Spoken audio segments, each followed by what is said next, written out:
This podcast is sponsored by Ramp. Are you the decision maker in your company? Consider this. For the first time in decades, there's a better option for a corporate card and spend management platform. Meet Ramp, the only corporate card and spend management system designed to help you spend less money so you can make more. Most corporate credit cards offer points as incentives, but those points amount to less than their worth in real cash value. Ramp's business cards offer you cash back, real money in your pocket. Plus, you control who spends what with each vendor. And Ramp's software collects and verifies receipts automatically, which means you'll stop wasteful spending and close your books in hours instead of days. Businesses that use Ramp add up to 5% to their bottom line the first year. If you're a decision maker, adding Ramp could be one of the best decisions you've ever made. And now get $250 when you join Ramp for free. Just go to ramp.com/easy. Ramp.com/easy. RAMP.com/easy. Cards issued by Sutton Bank and Celtic Bank, members of FDIC. Terms and conditions apply. Good morning. Happy Saturday. Welcome to another edition of the Northland Sports Page. Brian Prudhomme, Dave Cook. How are you this morning, everybody? Welcome to our first show of June. Yes, June. As I remind Dave Cook for the second time today, it's June. Yeah. Because I was talking about future shows, and you said, oh, yeah, that'll be May what? And I said, well, we can't go backwards. We're into June. And you went, oh, June. Just discovered that. Yep. Welcome back to Arizona. Welcome to June, my friend. Yeah, that's 100% right. It snuck up on me, shall we say. When you're spending so much time focused on something else, days can get blended. Days got blended. And you were focusing on your trip to Arizona, which I'm going to say went well because you're back in one piece. And maybe you're into Arizona weather as much as you don't like heat, because it's only about 60-some right now. It looks like it's going to be a beautiful day, but you're rocking shorts right away. Well, it's the short and the official apparel of Duluth in the summer. I got shorts and a sweatshirt. I was going to say, you've got the northern Minnesota look going, the hooded sweatshirt and shorts.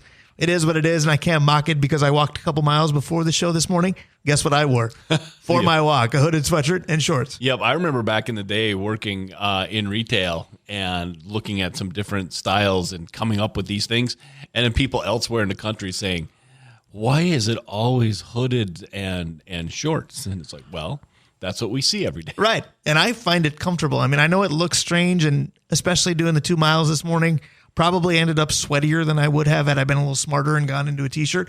But I'm very comfortable in a hoodie and shorts. I don't know about you. Well, the one thing I don't have today is a hat. Normally I have a backwards hat on. So, and when I'm not at work. When I'm at work, I dress, of course, accordingly. But right. Do you braid the beard at that point? Because it's kind of ponytail-ish today. Yeah, this was Brian. I just didn't have enough time to do my hair, so I tossed it up in a ponytail. You never do anything nice for me anymore. But we had a nice conversation the second I got in your car this morning to come here, because we hadn't seen each other in a while, for one. And for two, positive news in Major League Baseball, because I break everything down for the Twins season. This is kind of the glory of this show for me, because I break it down in what have they done since we were on the air last. And the best weeks that we've had have been the 5-2 weeks. Yep. And I looked at this week from Saturday 10 a.m. to Saturday 10 a.m., and the Twins once again went 5-2, starting to create a little more distance between themselves and the rest of a bad division. And you hit me with an interesting question that seems so simple and it might be hard, because you said, so is it possible that the Twins are good? And they're playing well, 5-2, 700 plus winning percentage for a week. You do that consistently, you're going to be in great shape. But I hesitated. Very, very Minnesota of me. I love that as an adjective. I went, well, they're winning. I'm not sure that they're playing well. They certainly don't have the lineup they thought they would. Somehow they're better with some of these guys missing. Now, I don't think long-term you can be. It's a weird team, but enjoy the moment. Well, yeah, because the guys you thought were going to carry you are really not playing very well. Buxton is hot and cold and hitting, 206. Correa now with the plantar fasciitis. And hitting 230. That's Joey guesstimating Gallo high. Joey Gallo Joey looked Gallo really headed good. for the IL. Now he's at 198 and going to the IL. You want to? I mean, Kirilloff's played well. Royce Lewis showed up hotter than a pistol. That was good, huh? Yeah, that was quick editing by you. Yes. I thought you were telling me to be quiet because it was hotter than pistol. Yes. We had, Jeffers looks like a major league catcher because sometimes Vasquez can't at the hit. plate he does. Behind the plate, I'm not sure what Ryan Jeffers looks like. And Vasquez is bipolar. You've got the Brian Harper Jr. Ortiz thing going, although Ryan Jeffers isn't going to hit 300. No, he is not. But I mean, so and of course Kepler's up to his magic 210 batting average. And your best two outfielders are probably playing in St. Paul right now. And Wallner's hitting the devil out of the ball. And Larnach's coming ready back. to go. Yeah, it is an interesting team. I thought about it last night, and I thought by our bullpen. The Twins have, well, no, they're not. The bullpen is the problem, really. The starting pitching has been unbelievable. We'll talk more about that as the show goes on. But I thought about this last night. We mentioned Gallo, Correa, Buxton, all disappointing to an extent. So you look at the lineup without them, and you go, well, the Twins have two different lineups. If they're in it, you have a much more powerful, scary lineup on paper. When they're not, they have a contact lineup in play. It's so simple, and it's a conversation people have a lot. Would you rather have a Bomba Squad type ability, which I think those three give you, or would you rather have a team that doesn't strike out like it's a hobby, which this new lineup tends to be better at? Yeah, and that, it's an interesting point that you just made. Who take the pitchers out of it, because you hate to do MVPs with pitchers. Who's the MVP with of the Twins? You're going to have to. Yeah, but if you take the pitchers out, who's the MVP for the first third? And we did this not too long ago because we did it at the quarter mark, and I gave it to Michael A. Taylor for steadying center field. He's been awful since then. Exactly. He's been dreadful ever since I anointed him the best thing to happen to this team. If the sample size is big enough now, it's Kirilloff. We hesitated at the quarter mark because he played like 10 games. Now he looks like a professional hitter. The other guy that looks like a professional hitter when healthy is Polanco.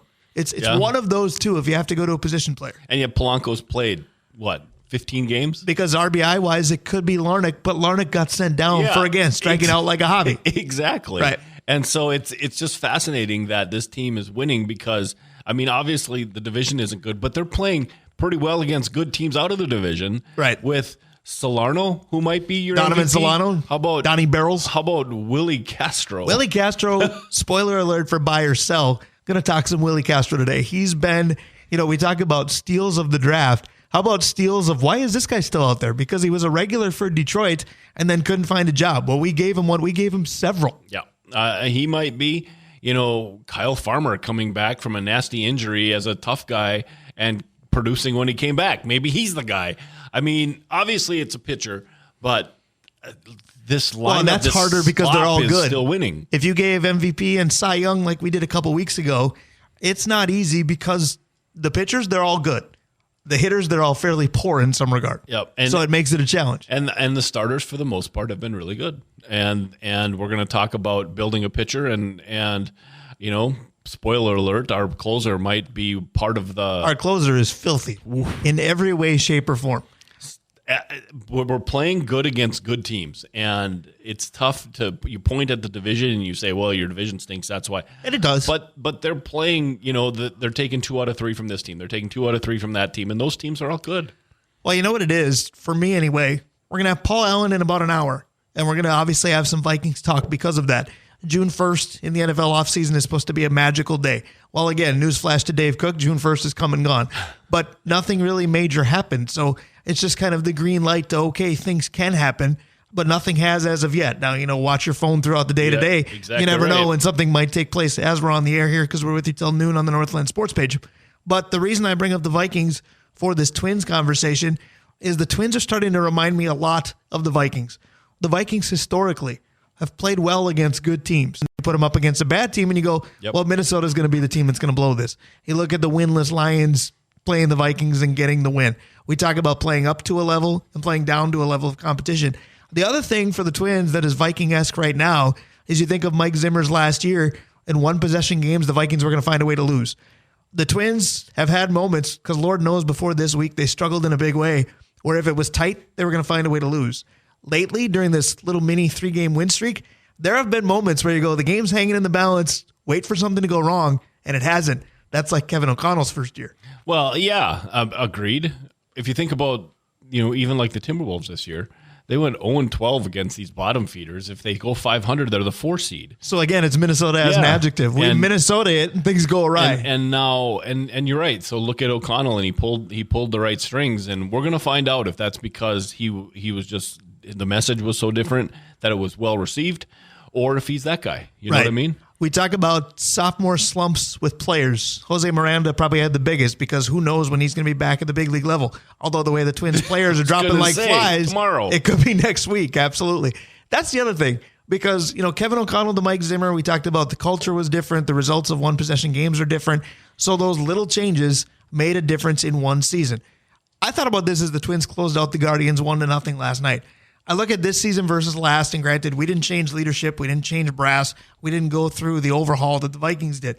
But there's not a lot that's different except for starting pitching. Yep. Because the team strikes out way too much. The team leans on the home run way too much. Players are dropping like flies.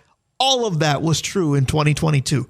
The difference is they have a pitching staff that is keeping them in every game. Yep. And your health on the pitching staff hasn't been a lot better, but your 2 horses have been healthy, 3 horses if you count Ryan.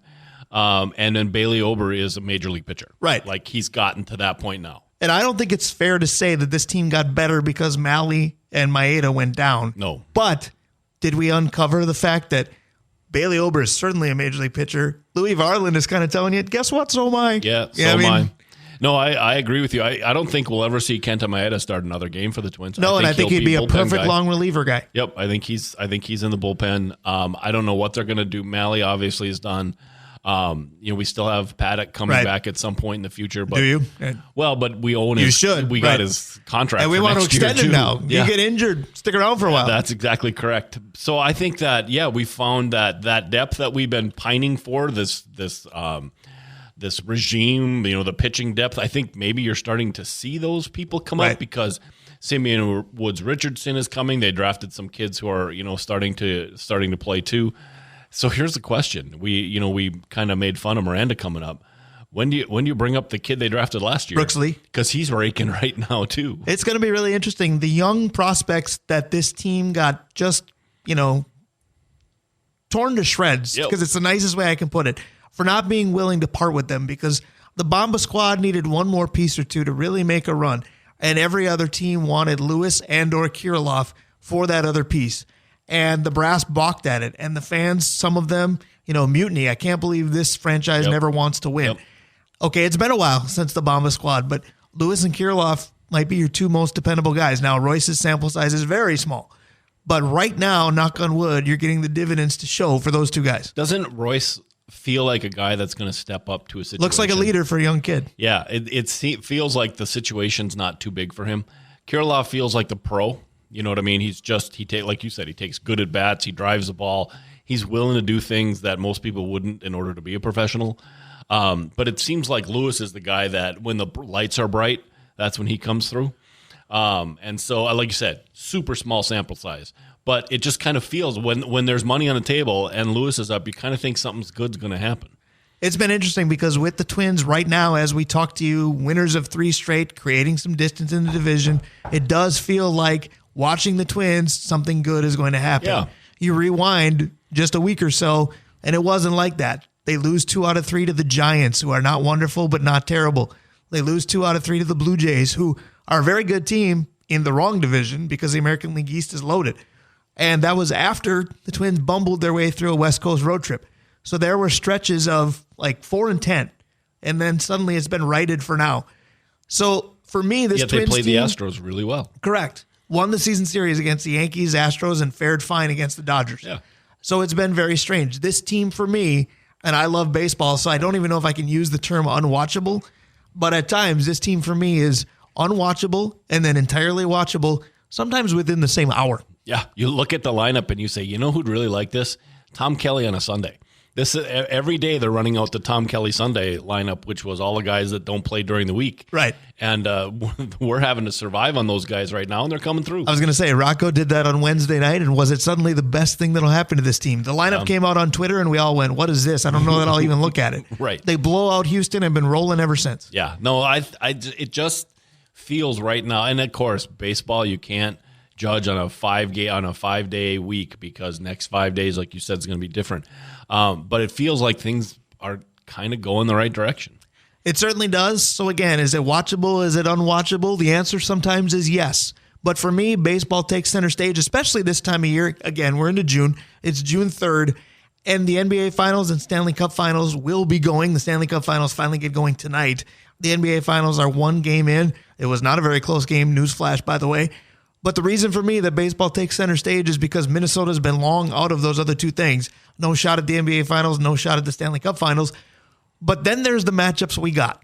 We ended up with Denver versus Miami for the NBA Finals, and we've ended up with Florida versus Vegas for the Stanley Cup Finals. And a lot of people go, well, what do I want to watch those for? And I completely understand it. And those could be deemed, again, unwatchable. Now, I've seen this on Twitter, and I've seen other people, rise like the phoenix to defend the finals matchups and go, if you think this is unwatchable, you're just a sports elitist. And I kind of went, what? Sports elitists are the ones that you don't worry about because they love the sport. Right. They're going to watch it and be married to it anyway.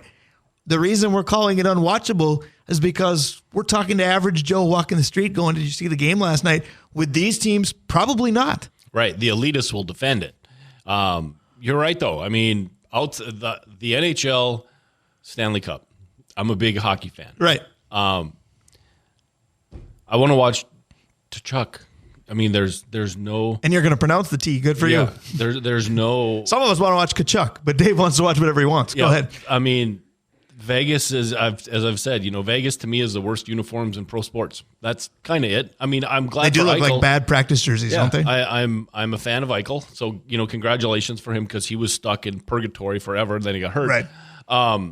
But it's Vegas and Florida, and then you get in the other one. I'm really glad for Jokic, right? I want him to be seen as the guy, and Murray is the perfect Robin. He's having the same coming out party for me like Luka Doncic did. All of a sudden we're going, is this guy the best player in the NBA? Yep. And the answer might be yes. But I'm not going to watch Miami just to dislike Jimmy Butler. Well, right? And see, that's part of what I was going to ask you because, again, I don't consider either one of us sports elitists. I saw that term on Twitter kicked around by local personalities, and I kind of eye-rolled and said, okay, we need to stop just throwing terms out there.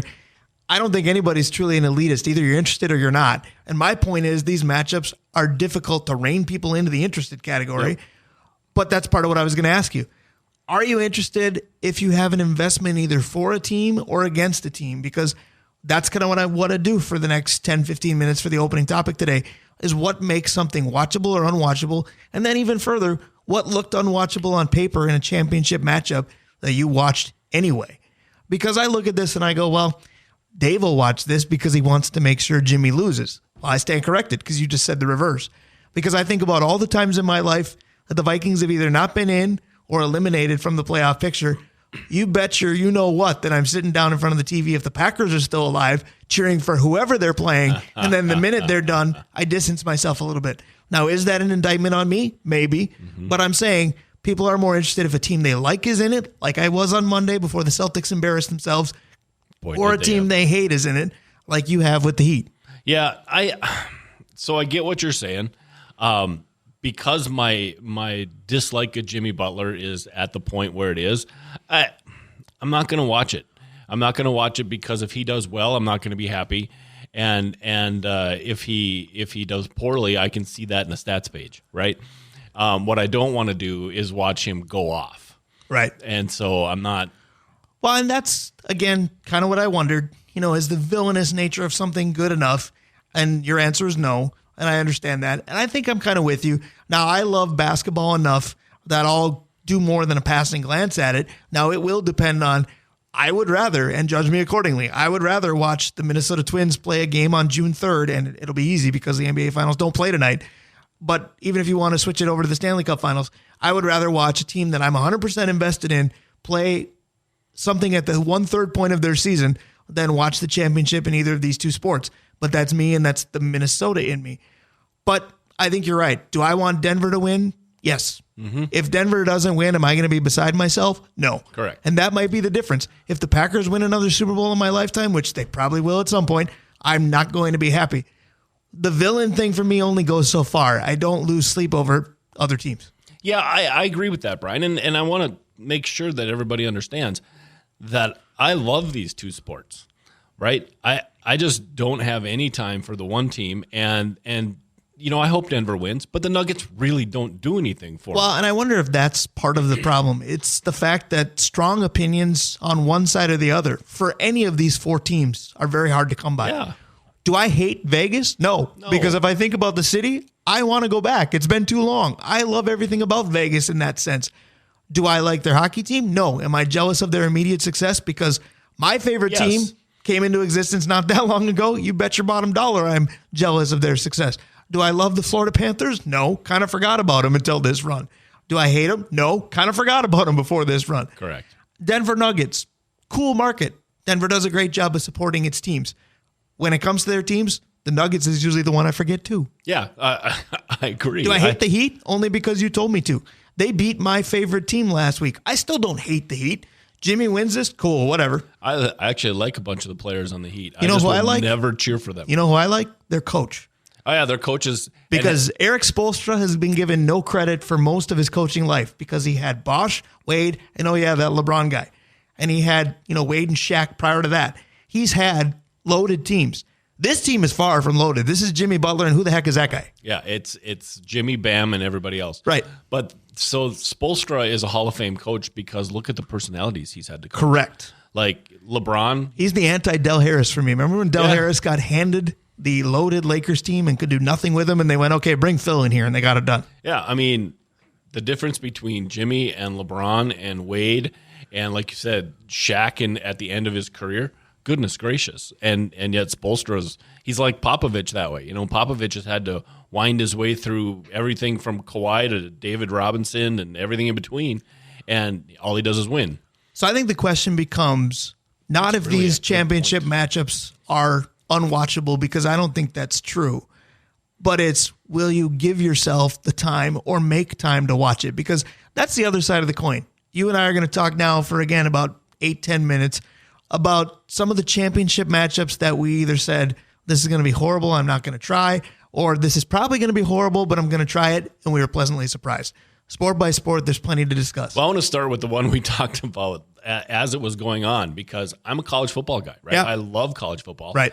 And I was sitting down and I said, okay, what if this TCU, past season, wasn't it? I saw 2 plays. What if TCU, and I literally, after the third play, text you, I'm turning this off. Yeah. This game is going to be. What if TCU missed the bus to the stadium? They basically did. They basically did. And it became something that could be into something completely awful. The other thing I was thinking about was, I only saw 2 Vikings Super Bowls, right?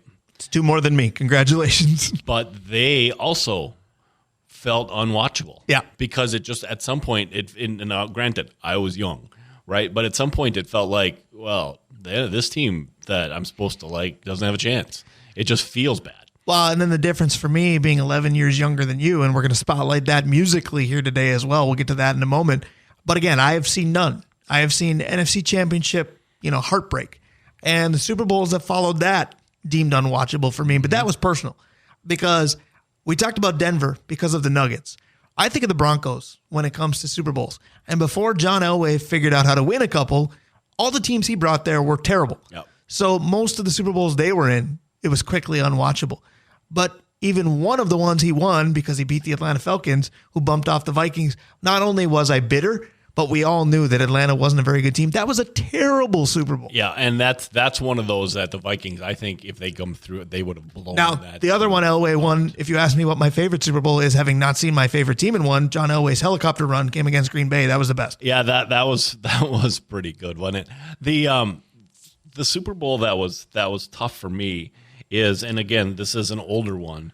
Remember the Buffalo Bill team that went 4 straight and lost them all? Yeah. The third of those 4 was against Dallas, and that was the juggernaut Dallas team. Right.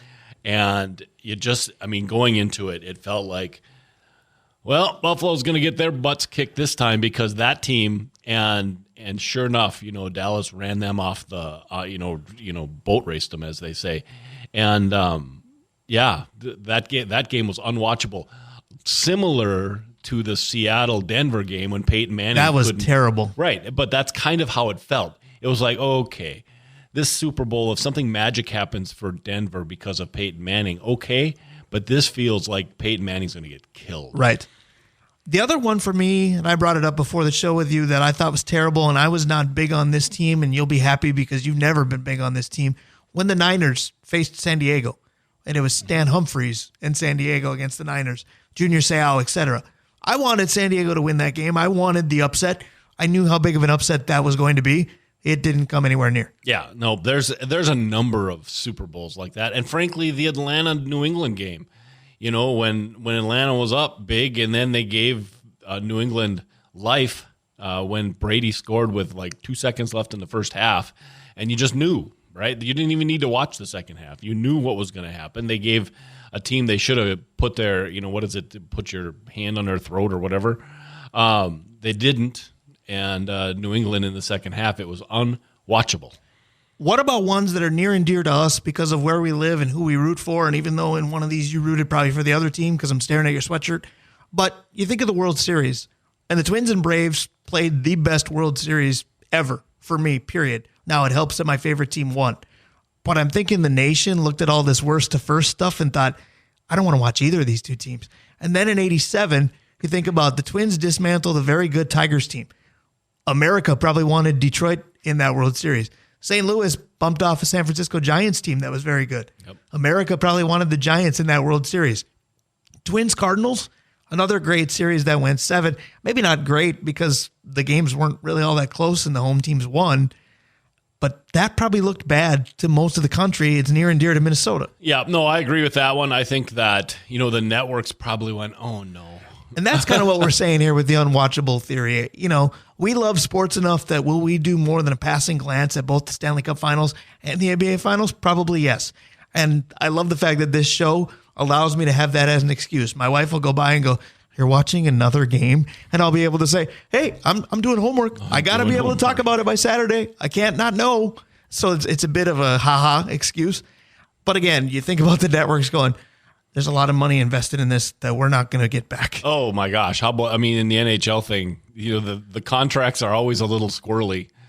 So it's going to get worse when Denver makes quick work of the Heat. It's two markets that probably aren't invested, and it probably won't go very long. I agree. You know what? You talked about the Braves Twins. 91, it was still the time of cable, right? And right. So Atlanta still had a national cable following, and they were they were the young guns. Skip Carey, yeah. Yep, they had all these stars that were all 23 and under, and here comes the Twins team that, again, the worst to first malarkey team happened. Don't forget they both were. Happened to be, but one team was on the rocket ship. The other team wasn't supposed to be. How did they do this? Right. Yep. And the Toronto was the team to beat, right? And the Twins, Scott Erickson, Toronto to get there. And, sure enough, that team that nobody really wanted to be there in the first place beat the young Stallions. Right. So when you look at the NBA, is that kind of the weirdest one? Because we're talking about how, quote, unwatchable, and that's not an elitist take, newsflash, but how unwatchable that supposedly is. To me, that's a little bit new because to me, no sport is fueled by star power better than the NBA. And they've had a litany of great ones just because of who was in it. All the Bird Magic stuff, the Bad Boys, Popovich's teams with Duncan and Robinson, they were boring, but they were good. How many MJ finals did we have? LeBron versus Steph Curry forever. I believe there was at least a trilogy there. It just seems like recently it's gotten bad. And in some ways, the bubble wrecked it. We didn't hang with the NBA very well because of COVID. Yeah, okay, I see what you're saying. I think part of the problem in the NBA is, it was fun. The super teams were fun at the beginning, right? I think that's run its course. Right. And so I think that there are people that are casual NBA fans who eye roll because, like in the NHL, the playoffs are different than the season, right? And it used to be that way with the NBA. You'd be like, okay, the game, and I've told you this, I love playoff NBA basketball because the athleticism and the superstars take over. But when you've got players choosing their own teams, and it's this super team against that super team, and nobody else really has a shot. Right. It becomes when we were all clearing out for Cleveland to play Golden State. Yeah, it becomes Shaq and Kobe were going to beat somebody from the East. Yeah, it becomes boring, and so I think there's something to that. In the NHL, there's upsets all the time, right? And so the playoffs become different. Does that make the NHL the easiest to watch or the toughest? Because there's so many upsets, sometimes you don't remember. I remember being eye-rolly every time Vancouver seemed to be in it. I remember, oh God, the Canucks are representing the West. I'm done with this. Imagine if Seattle would have. Tampa had their run. Montreal made a surprise appearance not terribly long ago. Yep. But I feel like the NHL, and this is me, personal choice, I watch pro hockey probably the least of the 4 major pro sports. the last time I think I watched one start to finish, again, Vancouver, was when the Rangers beat them. But that was 1994, and I was in full-length casts all summer. I was kind of restrained to watching TV. And back then, it was that or the OJ trial. What are you going to do? Well, the OJ trial, right? Right. But if you think about, take the super team idea, right? In the NHL, the super teams, Toronto, the Rangers, because they went and got all these players to, they got Kane, they got Tarasenko. Colorado. Yep, Colorado. Probably Vegas already. Colorado, though, is a homegrown super team. Right. And so, and you might say Edmonton, but Edmonton has these huge, gigantic holes along with their superstars. None of those teams did anything. It is interesting to see if upsets hurt or help, because I think of all the Yankees' tremendous teams. And you just got back from Arizona. Yankees, Diamondbacks, we thought, oh, this will be wonderful. Well, it turned out to be great. Except for Yankee fans. It was a great series. Yep. Yankees, Marlins. How boring is this going to be? The Fish won that series. I mean, upsets, depending on the sport, seem to help. In the NBA, have we reached a point where if LeBron or Kevin Durant or Steph Curry aren't in it, no one cares? I think that's very true. I think that there are players that can get there with a run. Like I think Luka would be there if Dallas ever took a run. Do you know what I mean? Right. So here's the question: Denver, Miami, Florida, Vegas. We do have to do a little bit of research for the sake of this show to be able to at least discuss it. How much are you going to watch outside of, say, an elimination game? I will probably watch both. Not as much as the NBA, unless it's a 4-game series and Denver's ready to knock out Miami in 4. I might watch that game. Right. You know what the biggest difficulty for me is? The pitch clock. Baseball breaks are shorter now. I used to be able to go, well, I'll flip over because I only missed 3 pitches. Yep. Being a big-time baseball fan makes it different. We're in our first show of June. Congratulations to all the seniors that had their last day yesterday.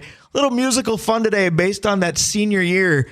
Some of the songs you hear will be from my senior year, Duluth East class of 1997. Some of the songs you hear today will be from Dave Cook's senior year, Little Falls class of 1986. We are a senior show now, almost 6 with the Northland Sports page. Stick around. We'll be right back.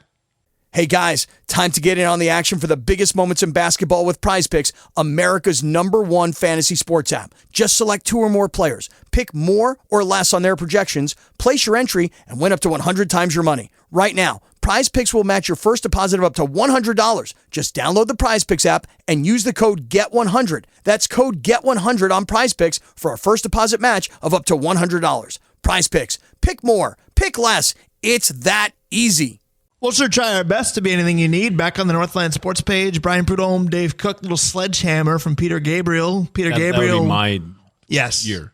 That is a 1986 jam right there. Peter Gabriel will be at the X coming up in October.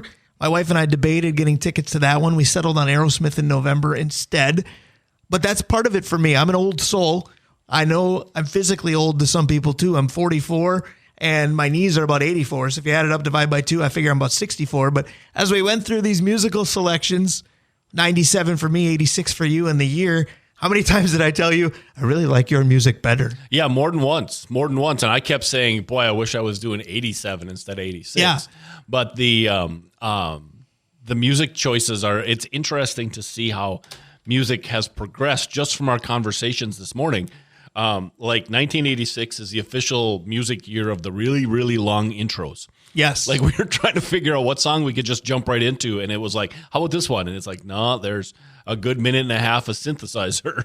But you know what? It was very fitting for us because if there's a show that is the king of long intros, whether it's the music because we enjoy it or because we tend to morph into different conversations, go on tangents, we got to that opening topic, but boy, did we take a roundabout route. Yes, we did. 100%. That's the best part of the show, right? Absolutely. And we want to give a long intro to our great sponsors. We have so many. We're thankful for all of them, of course. Yeah, absolutely. Let's start out with Kraus Heating and Cooling, your Carrier HVAC authorized dealer in the area. And when you can carry Carrier, you're a big deal. Right? Yes.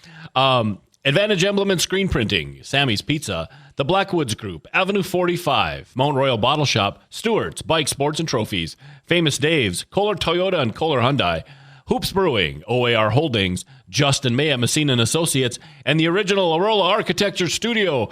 Brian, we had some guests a couple weeks ago, and you sit around and you say, okay, where are we going to go eat? My sister and brother-in-law came up and they did a little bit of work for us. We have a backsplash now. because my brother-in-law is good with tile. So that was kind of cool. Sure. So it was like, okay, we want to take them out to celebrate. And, because of the celiac, you start to tick stuff off where we can and cannot go. Right. And we didn't want to just go like to a fast food place. And so Dana said, where we need to take them? We need to take them to Blackwoods. Right. And we got there. They hadn't been there before. Right. They live in a camper the whole year. So we went there, and I got the ribs because the ribs there are amazing. They are. And Dana got the hamburger because she just loves their hamburgers. I was going to say, they're also amazing. But it was really interesting because my brother-in-law, who I didn't know what he was going to get, he went and got the pot roast. And afterwards, he was like, that's as good as my mom's pot roast from when I was a kid. So it's always cool when you can go to a sponsor and have people that haven't been there before or haven't been there in a long, long time say, this food is amazing. Always great to hear that. Speaking of amazing food and our sponsors, Blackwoods Tavern, what have you, amazing food available right now until 2 o'clock because it is the weekend. It's a great time for brunch, and Tavern has that. I did partake a couple of weeks back. I had the Sunnyside skillet. I'll tell you 2 things about it. It's huge and delicious. And sunny. So if you're looking to get very full of something very good, highly recommend it. Yeah, it's so cool that the Blackwoods Group supports us because yes, you and I spend money there. We spend money at all of our sponsors. Well, we used to, and then they started showering us with gift cards as well. But the funny thing is talking to Aaron the other day, I sent him a couple of reviews because, again, he's looking for cars. Sure. I think we're going to be spending money at Kohler Hyundai here in a short period of time as well. And what he can do is get the right car to not be single anymore, because we can talk to Dave Hoops in a while about speed dating, because the first Wednesday of what? June is coming up soon. That's right. And I almost said he needs the assistance, but I didn't say that. See, I almost said it, but I didn't say it. Now the kid's got a lot of stuff going on again. He got a bump at the workplace. He's done a number of things, for us. He's looking at a dog. He took care of Frank's for us the other day. So he's kind of the OG of fans of this show. Him and my mom, your son Aaron and my mom Penny is and Hoops. Probably our first ever fans and our first ever sponsor, as we're talking about our sponsors, Arola Architecture Studio. He's been with us from the word go. Goodness. And we're going to do drawing lines a little early this week. We're having some fun with this because late last night, I was impressed that you were still awake, especially after all your traveling. I was about ready to go to bed and my phone lit up and I thought, Dave Cook after 11, this can't be good. I wonder who I'm co-hosting the show with tomorrow. Turned out it was still you, but we were talking about the Twins game as we started the show, talking about Twins baseball. And I said, Duran was out there throwing breaking stuff at 101. And I sent that to you earlier, and you sent back to me, does he have the greatest stuff of any Twins pitcher ever? And then we started talking about, what about this guy because of this pitch, this guy because of this pitch? And I said, okay, what we've discovered is best pitch. You didn't say that. You said best stuff. Yep. And I do lean Duran despite how early it is in his Twins career. But we started saying, what if you built the perfect pitcher in Twins history based on Twins pitchers' pitches? Yep. We're going to try that. Yeah, because I figured I'd try the Twins pitchers' pitches because I didn't want you to have to spit that out. Oh, goodness gracious. Right. That would have been bad. Everybody that listens knows that would have been awful. However, everybody may have had, our long-term guys may have had their drinks ready. I was going to say the Northland Sports Page drinking game would have been in full force. Go ahead. No, I think that it's interesting because we have a number of pitches we can look at, right? Because you got the fastball, the slider, the curveball, sinkers, splitters. We've had pitchers that all have magic changeup. We have a couple of those guys. How many do you want this perfect pitcher to have? We got to give him 5. Because guys like you, Darvish, will tell you, well, I've got 7. And, there have been reinvented pitches. You mentioned the sweeper. And Joe Vavra said, that's just a big slider. Yep. I don't know what we're doing with new names for it. And really, there was a while besides velocity where I didn't understand the difference between a splitter and the old school forkball. Mm-hmm. What was the difference? Velocity is probably it. Yep. So you want to give him 5? Okay, I'm good with that. Yeah, we can give him 5. And if there's a specialty pitch, if you want to go with the splinker or whatever it is, the Duran pitches. So we are doing Twins history. We're not building a perfect pitcher off of Major League Baseball, are we? No, that would be a whole different conversation. And you know who'd like that one? Pitt, because I would give Nolan Ryan's fastball probably the... You probably would. My question would be, can we have the 5th be a knuckleball? And is it Joe Niekro or is it R.A. Dickey? Because those are really the 2 knucksies that stick out for me for the Twins. Niekro was on what became a world championship team, but he wasn't very good. R.A. Dickey had a great career after he left here. We didn't have Cy Young R.A. Dickey. We had a different kind of Dickey joke that I could make. Because remember, when he was drafted, he was a power pitcher. Right. And we got him between. In Minnesota, he was a problem anymore. child. Yes. Yeah, I can't throw fast anymore, and I don't have any breaking stuff. Correct. He rebuilt himself. But, okay, so if we're going to build the perfect Twins pitcher out of Twins history, don't we have to start with Blyleven's curveball? You do. Because I think if you built the perfect pitcher in Major League Baseball history and you brought up the curveball, he's in that discussion anyway. He is, absolutely. The 12 to 6er, as they call it. Which is such a tired baseball cliche, but it does paint the picture if you don't understand it. Right, and the old school guys would say, Blyleven had Lord Charles. Right. And Uncle Charlie. Yep. Well, he had Lord Charles. Right. Uncle Charlie is the generic brand. Tyler Duffy had Uncle Charlie. He had hang 'em and bang 'em curveballs. Yes. So the Blyleven's curveball was special. We talk about strikeout kings. We had fun with Nolan Ryan and all that. Blyleven didn't have all that velocity, and he's still in like the top 7 or 8 in strikeouts of all times because of the nastiest curveball maybe ever. I agree. I think the fastball's easy. I think it's got to be Duran just because you have something that can register 104 easily. If you want to debate that, by all means. But I think the difficult one is the changeup because there's 2 dynamite lefties with Cy Young type history. One has a World Series ring, one doesn't. I'm looking at Frankie V or I'm looking at Johan. The changeup is incredible. Yeah, nope. Those are 2 really good ones. If I remember right, Brad Radke made a career out of a changeup too. His ERAs were bloated in a time when there was steroids rampant, but that guy won 20 games throwing basically a changeup the whole day. But you also had, Morris wasn't here long enough, but his changeup was nasty. See, and I was going to say his splitter because he'll probably win the splitter. But if you put the splinker in that same discussion. Because are we splitting the difference? Because I'm going splitter, Jack Morris. I'm almost giving the sinker to Carlos Silva, and people can laugh at me. But there's a reason that he succeeded as a ground ball pitcher, and that was why. The sinker probably is Scott Erickson's. The power sinker that blew his arm out. In his prime, and that prime was don't blink. But yeah, you might be right. Yep, that pitch blew his arm out, but he was, that guy. But there was, Eddie Guardardo's changeup was also, he is a closer on guts and guile. Isn't that what they used to say? Right. But I think Johan is Johan at some point. If he had just retired now, Johan probably be in the Hall of Fame, right? Because we don't worry about wins anymore. I still make an argument that day should come. I agree, and he might, right? But as an old timer. But today they don't worry so much about wins. They don't worry so much about innings pitched, and so Johan was a shooting star. For a 5-6 year period, he was as good as anybody ever, right? And so Johan wasn't that guy until he learned the changeup from Pasquale, and his changeup got him though. Oh no, Mike Cuellar. He learned it from Cuellar, didn't he? Former Duluth Superior Dukes pitching coach Mike Cuellar of the Baltimore Orioles, absolute stud pitching staff fame as well. It's always fun pieces of trivia. I think it's Jim Palmer, McNally, Dobson, Cuellar. That's their Fab Four, if you will.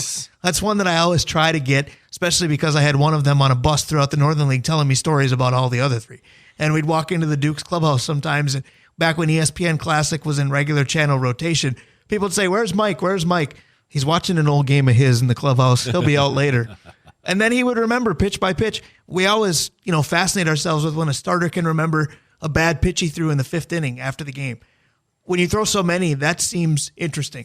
When you have somebody, Mike Cuellar, rest in peace now, but when you have somebody that was in his 70s, 80s, and remembered a pitch he threw 25 years ago in the 3rd inning, that was fascinating as well. Oh, yeah, I can't imagine. But we talk about that with pro athletes often, where they can recall more details than most people. Absolutely. What if you gave Frank Viola the changeup, and you shouldn't because it should be Johan, but then do you throw Johan and you give him the slider? No, because I think Joe Nathan's slider is. I think so too, and I was hoping you'd bring that up. I just didn't think you would because you don't love closers. No, I don't, but his pitch was, amazing. Yes. But the other guy who had a slider, again, shooting star, how about Liriano? Right. Liriano's slider was the reason he was a major league pitcher until his arm just fell off. And I think that was initially why he came out of the bullpen. Before they started him, he was an 8th inning guy, and you went, well, this will work. This is our nobody closer could touch in the future. That. Right. The other guy who had a really good slider was John Smiley. Again, he was here for a year, so it didn't much Still matter. irks me that he was here for a year. Yes, he should have been here much longer, but he wanted money. We went from Morris to Smiley, and that was a pretty smooth transition. We just couldn't keep either one.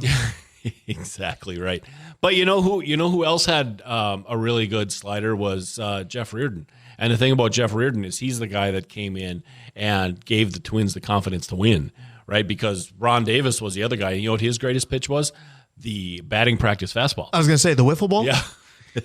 Well, you know who had a pretty good slider and his career amounted to nothing? And you went, if you could just consistently continue to develop that pitch, I think of Mike Trombley. Because when it was really good, it was really good. And then people caught on and it was leaving the yard. Not unlike the Duffy curveball. We all went, well, this kid's got it. Look at that curveball. You wanted him to close. And I went, this is why we shouldn't. Look at that curveball. But guys like David West, who had all the stuff in the world but couldn't find a strike zone. And when they did, it was gone. Who was the guy that the Twins had with the Radke team, the fastball guy that couldn't find the strike zone, but the ball moved all over the place. Not like he played the Les Straker role. I'll have to think of it. They've had a lot of those. Because that kid had 5 or 6 I'll need pitches. a few more password clues to get that one from you. My favorite pitcher? I wish Hoops Beer came in pitchers.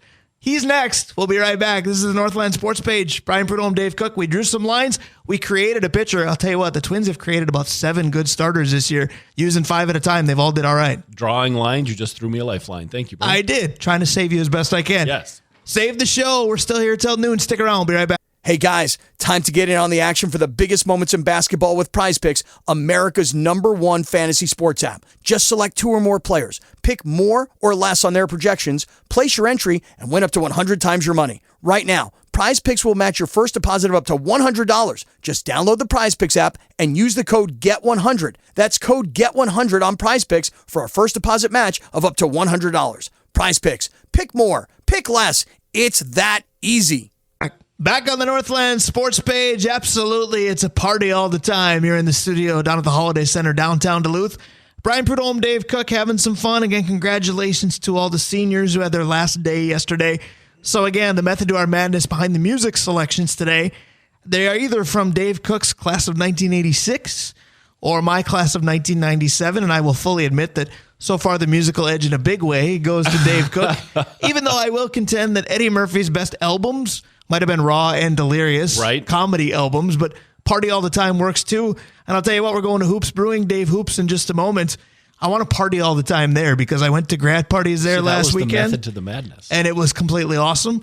And we're going to be able to partake in Hoopla, do a live show there on the 24th too. Yeah, this is really exciting. If you're listening, you like the show, Hoopla is coming up. We are going to be there. We're very pleased that we were asked to be there as part of this. Yeah, I got the message from Jen earlier this week, and that's one. There are some offers in this world where you just say, I'm going to say no. That was one. Yep. It's going to be so much fun to be involved in that event at that location with friends of ours. So come on down and hang out with us on the 24th. No question about it. Dave Hoops, from pretty much the get-go, has been one of the best friends that this show could make. His weekly appearance starts now. Dave Hoops, good morning, sir. Good morning, guys. Thanks for all those plugs. I'm super excited you're going to be on site. It actually makes the whole event better. So everybody's happy around here. I absolutely think it'll be a blast because, quite frankly, Dave, it always is. I told you last weekend I went to Charlie and Mike's grad party at Hoops. What a venue that you guys put on for that type of occasion. It was just perfect. Got to christen the outdoor seating. The weather's getting nicer. You mentioned everybody fired up about Hoopla. Everybody's got to be just happy in general because summer's coming and everything just kind of has a more sunny disposition, pun fully intended, when that happens. It's true, and if you happen to see it this week, there'll be an article in the DNT that I wrote about people for real are coming back, and I wrote this big long list of reasons to have a beer or having a beer while you're doing X. And that was fun to write, but your point is really valid. Today is the grand opening of the said Biergarten, and it looks like it's going to be decent weather. So summer, bring it. Yes. Absolutely, 100%. Bring that on. I want to go back to the first segment. I hope that you were listening because I want your opinion on it. Now, I saw on Twitter earlier this week that anybody who's complaining about the matchups in the NBA or Stanley Cup Finals is simply an elitist. And I kind of rolled my eyes and went, well, people that are complaining know enough about the sport to complain, but will probably watch it anyway. We're complaining on behalf of those that aren't diehards, a.k.a. not the three of us. What do you say to somebody that says, well, I don't really know anybody on Denver. I don't know anybody on Miami. I don't care about the Panthers. I don't really care about Vegas. What do you say to somebody to try to get them to watch these right now? Because that's my concern. If you're not super passionate about the sport, these teams aren't going to help you, in my opinion. Well, there's a lot to unpack there. That was a really good segment. Elitist, I don't agree. It's like you said earlier, these super teams that LeBron started the whole problem. I'm bored with that too, and it really takes away from it. Denver is a great story. Number one, great sports town. You already talked about that. And if you don't know any of the players, then you're not a follower. The storyline with the Heat and the Panthers being from the same city, winning for the first time is great. The Vegas and Panthers thing, Dave was talking earlier. No, I don't like Kachuk at all, and Vegas is the Sharks' biggest rival. But I'm watching, of course, I'm a hardcore, right? But I'm watching because it's that time of the year. And like Dave said earlier, it's going to be on, and I'm going to tune in. Now, if you want to watch something else, fine. But in the background, having it on, that's reason enough. It's about sport. This is what this show is about. No, I agree with some of that, but I also find it very interesting because you said it's the time of the year, so I'm going to watch. I've always contended that the reason that some people don't watch is because you just said a moment ago, summer, summer, summer, bring it on. Families are starting to get soccer teams rolling. Duluth FC obviously has their own. The Huskies opened yesterday. Eventually, maybe crowds will start to go there. It wasn't very good for the opener last night, but it's very early in quote-unquote summer. I don't, even though I'm a hardcore of each sport, I don't associate June, even though years past should tell me to, with NBA and NHL. It doesn't work for me. That's part of the problem. The thing, Dave, if you really want a reason to watch this, and I've used this as a Winnipeg example forever. I've wanted to be there during one of their playoff whiteouts. The intros and the celebration that Vegas does before a game, that might be a reason to, if you're a casual, to sit down and at least watch the pregame in Vegas, because it's supposed to be amazing. Yeah, well, it is. And, Brian, to your point, so it's Finn's birthday birthday weekend, and tonight I'm making this big dinner for everybody. Well, okay, we're all together, but in the background, it's going to be on. Yeah. That's the thing. So your points are really valid about outside and everything, but to me, June is the Stanley Cup Finals. But of course, that's my world. Right. I mean, what can I say? Yeah. Right. And that's for a lot of people that I associate with, April means the Masters. For me, April means opening day of baseball. For Dave, opening day is good, but April means the NFL draft. And I roll everything else and go, no, baseball started. That's what you need to be focused on. But again, we can't, tell people how to think, even though a lot of avenues of social media certainly try. I want to ask you, though, Dave Hoops, about the villainous nature of things. Is disliking some player or some team enough to watch? Because I only brought up the Packers because that's the only team that I'll plant myself on a piece of furniture and vehemently cheer against. The others I can say, I hope Team X doesn't win, but if they do, I'm not going to be angry. Does not liking someone do enough in these cases? I can't speak for the casual fan. The only time that I've ever been in that position is, and I brought him up last week, I think, the Bertuzzi situation when they played us, when they played, the Wild, and then the Wild won that series. And then, of course, he turned around and butchered that Colorado guy.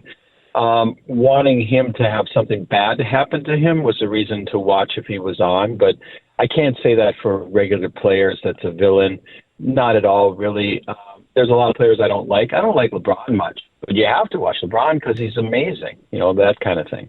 So, all right, so we're asking Dave Hoops just about any and all questions like we do every week, but Dave Cook has the best ones. I defer to him right now. All right, let's start with one that should be kind of fun, and it would be interesting to have everybody that's listening, pipe into this. So I was digging through some pictures the other day and came across some baseball cards. Right, and there were two that I particularly liked. I have a Michael Jordan Birmingham Barons picture, or card, which I thought was cool. But I kept one for some reason of Hideo Nomo, right, and in the crazy windup that he had, and I must have really liked it, and it's still pretty cool. Guys, growing up, what was your favorite baseball card? Ooh, I've got several, but I'll let Dave Hoops go first. Dave, were you a collector? Because I really was. Of course. Yeah. I mean, and I had like 12 different Jordans, for example. But in my office today, and it's still from when I was a kid, I have my very favorite card. and it's a baseball card, but it's Ahmad Rashad. It's, a football player, but it's still sitting on my desk, like right above my computer. And it is from when I was, 12 or something. So it's my most favorite. Thanks for the question. I loved it. Yeah, this is an awesome question because I had an uncle that was very invested in the sports card, mainly baseball, but the sports card industry. If anybody remembers in the Duluth area, the company called Tim and Larry Sports Cards, Tim is my uncle. So for almost every birthday as a child, I knew I was getting what was a full set of baseball cards for that year, 792 cards. I remember the number. But for me, I've still got my Kirby Puckett rookie card framed and in a glass shelf at home. I remember 1986 Fleer being my favorite set for a long time. You guys know my infatuation with Paul O'Neill. I've got Paul O'Neill and Cal Daniels in a split card as Major League prospects, and I hung on to that forever. And then the same prospect in that year's set, Jose Canseco, who amounted to a lot, Eric Plunk, who didn't. I hung on to a couple of those. So those were fun, but this was back in the day where I would get the Beckett each month and check the value because I thought I was going to be rich someday, and I'm 44 now, and that hasn't happened yet. Yeah, the couple that I have in the safety deposit box, I just kind of keep holding on, waiting. I once had a bus driver who knew I liked sports and knew I liked baseball, and he was giving me random questions one day, and it was multiple choice. It was, what's your favorite color, red or white? What's your favorite number between 14 and 5? He had baseball cards of Johnny Bench or Pete Rose, and he was going to give me one. I ended up with like a 1974 Pete Rose card. Oh, so in other words, he had beforehand had talked to the people at the bus stand and said, I'll give you $1 if he chooses Pete Rose. Right. Okay. Pete Rose bet on me too. So here's the next question, and I heard this the other day, and I wanted to pose it to you, Dave. Okay. So the last few years of the Zimmer and Spielman regime, there's always seemed to be some contentious nature of the draft picks. Kirk Cousins, Zim didn't want him, all those things. Looking back at the drafts, the last 3 or 4 drafts, was Zimmer right?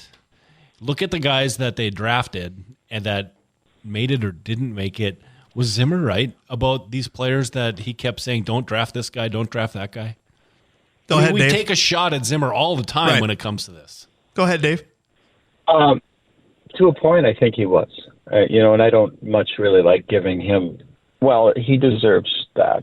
I think he was sort of right. I think he was more right than wrong. Although Brian and I spent all kinds of time sticking up for Cousins, which we shouldn't have to. Right. But I think that he made some really good points.